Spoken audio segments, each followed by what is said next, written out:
претходното промо имавте можност да дознаете малку повеќе за кулинарското шоу 180 степени, кое што веќе се емитува на нашата фреквенција и кое што веќе има одлични коментари. Верувам дека е многу забавно на оние кои што се надпреваруваат, но и на оние кои што го следат од другата страна на ТВ екраните. Можам да ви најавам утре разговор или интервју со Филип Чаловски од FJ Кулинари, кој што е всушност човекот, главниот креатор на ова шоу, па ете малку повеќе детали и за истото, но верувам ќе зборувам и за гастрономијата од повеќе аспекти. Така што во утрешната утринска на Телма очекувате разговор и токму посветен на оваа тема. А сега, она што ни следува во продолжение, веќе имаме во студиото младата модна дизајнерка Марија Роглева, за чишто последен успех ќе зборуваме во следните минути. Впрочем, таа беше пријавена на еден надпревар за кај познатиот надпревар, како да кажам, кај познатиот моден бренд Пиер Карден.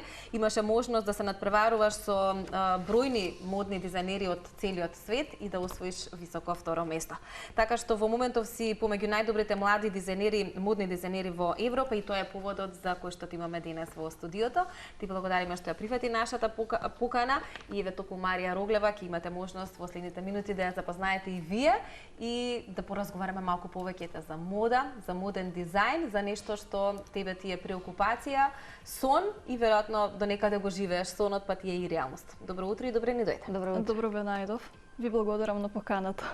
Можеме ли, Марија, да споменеме како се случи се во смисла на тоа како се стигнува до тој престижен надпревар? Кои се твоите почетоци тука во Македонија во поглед на модата, кои што понатака те носат и надвор од нашите граници? Да, значи вака моите почетоци во поглед на уметноста започна уште од мојата најрана возраст, да кажеме на 14 години, кога веќе започнав да творам и да цртам во областа на модниот дизајн, сликарството, графиката и така започнав да се изразувам уметнички и преку своите дела да ги искажам моите емоции, чувства и едноставно тоа беше делот кај што се пронајдов самата себе и сватив дека тоа еден ден треба да биде мојата професија. Така што одлучив средното образование да се запишам тука во Скопје, во училиштето Лазар Личеновски на смерот моден дизајн. И тоа ми помогна толку многу да јас ги усовршам моите вештини и способности како уметник, иден моден дизајнер и да напредувам во својата идна кариера. Тие професори таму ми помогнаа да стекнам многу поголеми знања кои што моментално ги употребувам и на факултет. Од кога го завршив средното образование се запишав на Европски универзитет, каде што исто така и таму се стекнав со уште поголеми знања и токму таму мојата професорка Гордана Вренцовска го најде конкурсот за млади дизајнери во Европа, ми го проследи мене, па така јас едноставно конкурирав. Да, веројатно е привилегија да уште од помлада возраст преку љубовта кон модата и дизајнот точно знаеш што е она што би сакала да го работиш во иднина, а веројатно и тоа дополнителна мотивација за во што поран временски период или во што порана возраст да може да се постигнат и вакви резултати. Она кое што ти го постигна на надпреварот во Атина беше во првите во конкуренција на 13 најдобри млади креатори од Европа, каде што го освои второто место. Инаку тоа е работилницата од соништата во Париз, организирана од модната куќа Пиер Карден и една од своите креации се настапуваше, се представи во финалето, кое што беше организирано од Пиер Карден. Па ајде да видиме од подготовките за тоа што ќе биде твојата креација до искуството таму, комуникацијата со тој моден свет, што повторно ќе речеме дека е привилегија и одлична можност, но и нешто што е големо искуство за тебе и понатаму во твојата кариера. Да, подготовките започна со самото истражување за модниот бренд Пиер Карден, со тоа што истражував нивната естетика, кои бои ги употребуваат, кои форми. Со тоа направив јас мудборд за инспирација, исто така и брейнсторминг, од кој што започнав со скицирање на повеќе брзи скици, околу 40-50 скици рачни, од кои што од тие произлегува 6 финални дизајни кои што ги изработив дигитално во апликацијата Photoshop и Illustrator. Целиот тој процес ми одзема доста време и беше навистина требаше да се внесе доволно фокус и внимание за да се изведат тие главни елементи кои што го представуваат модниот бренд за да се постигне таква колекција каде што на прв поглед ќе се огледаме дека инспирацијата е Пиер Карден. Тоа беше најтешкиот процес во кој што беше вклучено, да кажем, огромно истражување, гледање видеа, фотографии, ревија од претходните години, исклучително на YouTube, Google, исто така и по социјални мрежи. И покрај краткиот временски период што го имав за да го сработам целиот тој процес, сепак тие денови беа денови на работа со по 10, 12, 15 часа на работа на ден, исклучително сабота и недела. И понеделникот ја испратив мојата апликација, мојот проект и сепак очекував позитивен одговор. И го доби. Да, имаше ли некој кој што те водеше низ процесот, како можеби професорката која што ти ја дала идејата, затоа што верувам како млад студент кој што прв пат се соочува со ваков голем предизвик, можеби некогаш се прашуваш дали си на вистинскиот пат, дали тоа што го правише добро и така натака. Имаше ли некој кој што ти беше како некој критичар? Можеби родителите, можеби професорите? Или можеби самата ти?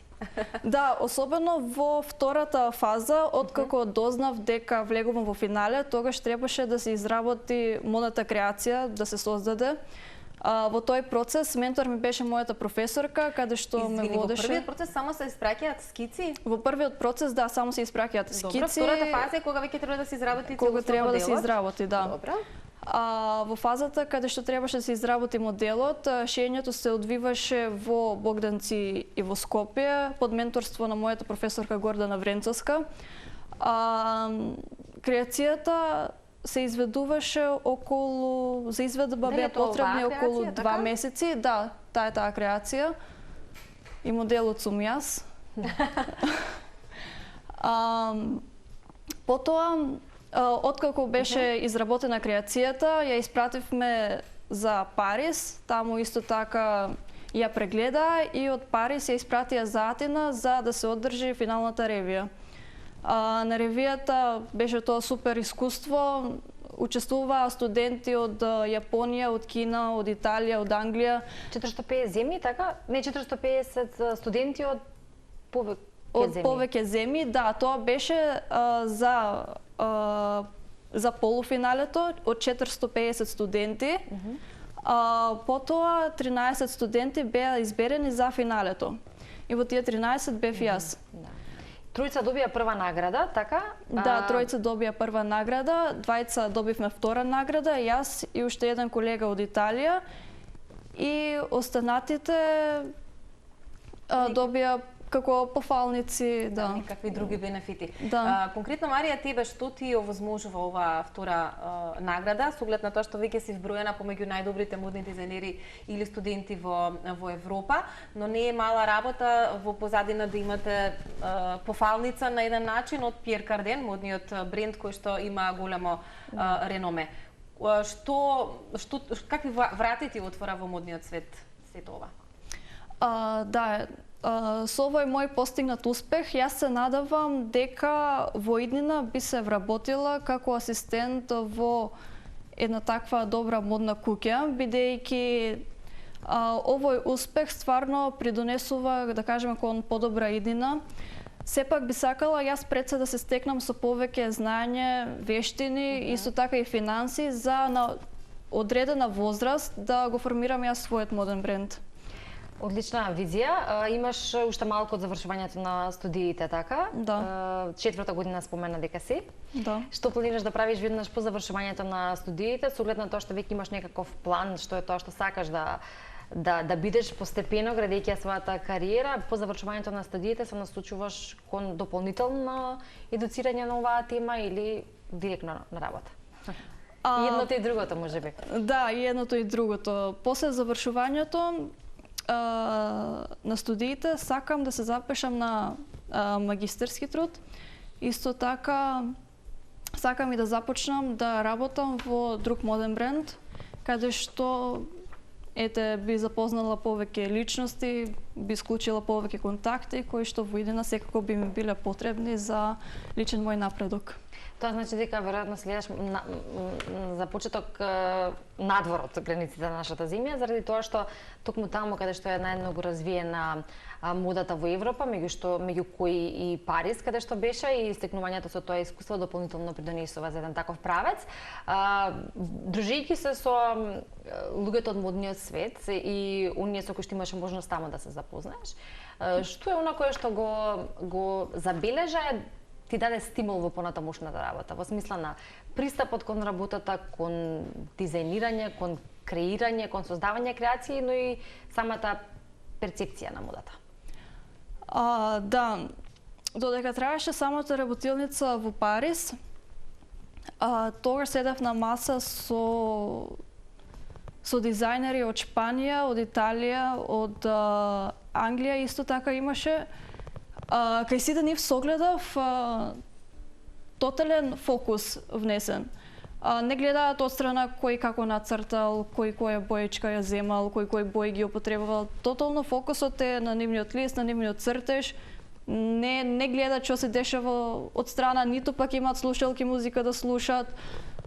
Само доколку дојде, пример, дизајнер, асистент од брендот Пиер Карден, со него склучуваат разговор и повеќе тоа е тоа. Разговорот не се одвива, пример, со други дизајнери, други колеги. Не губат време и не се деконцентрираат. Да, и не се деконцентрираат. Дали исто тоа го забележуваш кај тебе поточно, дали го практикуваш кога и ти тоа го правиш или се насочуваш на твоето, дали го практикуваш тоа фокусот или знаеш од време на време да ти нешто друго ти го привлече вниманието? Па јас не сум таква личност. Јас повеќе сакам да комуницирам со луѓето, додека тие цртаа, сакав пример да прошетам и да видам тие што цртаат, тие кои техники ги употребуваат, па доколку не ме е јасно како таа скица ја нацртале, па ќе ги прашам или да ми објаснат. Да научиш нешто плюс. Да научам нешто плюс. Еве Инстаграм акаунт да си размениме. Јас сум повеќе како отворен човек за комуникација и слично. Да, контактите се многу значени во животот, бидејќи не знаеме каде ќе не однесе патот. Што би прокоментирала за модната сцена во Македонија, со оглед на тоа што ти си млада, надежна, твоето време допрва доаѓа. Пред само неколку денови заврши последното 31-во издание на модниот викенд кај нас. Верувам дека и тоа е можеби еден предизвик за тебе, со оглед на тоа што модните настани во Македонија за жал не се на тоа ниво како што се можеби во Париз или во Атина или во некои други држави и градови, но сепак каква таква некоја мини модна сцена постои кај нас. Предпоставувам дека модниот викенд е можеби одскочна даска за многу умина млади дизајнери кај нас. Дали е така и за тебе? Да, секако. Јас пред се многу го предпочитам нашиот моден викенд. Секој модно издание го посетувам, секој ден, секоја вечер кога се одвиваат ревиите, настаните. Едноставно уживам да ги гледам ревиите и да согледувам што сработиле модните дизајнери или пак некои веќе модни куки кои што постојат на нашиот пазар веќе 5-10 години. Исто така, добро е и да се научи, како ние како студенти, да научиме нешто повеќе од тоа што посетуваме вакви настани. Исто така, јас имам можноста да бидам и модел за тие такви настани, да знам како се одвива самиот процес во бекстејдж, во позадина, како се одвива пробите, како се одвиваат шминка, фризура. Тоа значи беше модел сега? На некој од ревиите, тоа е благодарение на факултетот или можеби некоја соработка со моден дизајнер? Па вака, јас таа работа ја работам преку модната агенција Подиум. Курсот за модел го завршив на 14 години. Потоа започнав со таа работа, да кажеме, околу 20 години, кога започнав на студии на Европски универзитет и ние како студенти сакавме да учествуваме на моден викенд со наша заедничка ревија.